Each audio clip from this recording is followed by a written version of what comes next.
जय श्री राम, जय जोहर संगवारी हो। आओ आप मन मोर संग आमचो बस्तर। रायपुर से जगदलपुर 295 किलोमीटर की दूरी में है और अभी एक प्रकृति के नज़ारा बहुत सुंदर है। राजा के महल जगदलपुर में दिखे मिली और बहुत बड़े बांध दिखे मिली है। उसके बाद आता है तीरथगढ़ जलप्रपात। तीरथगढ़ जलप्रपात में बहुत ही जबरदस्त नज़ारा गंगा नदी जगदलपुर से 35 किलोमीटर की दूरी में है।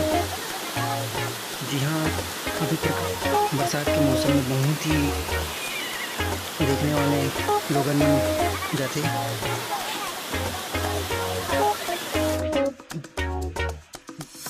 उसके बाद आता नाम जगदलपुर से 40 किलोमीटर की दूरी में है इंद्रावती नदी चित्रकूट वाटरफॉल। जी हाँ, अपन नाव के भी मजा ले सकता हो।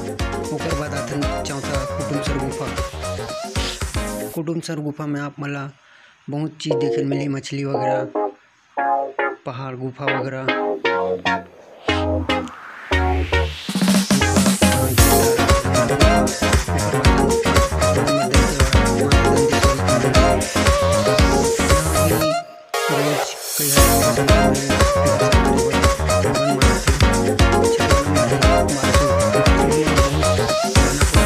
गणेश मंदिर,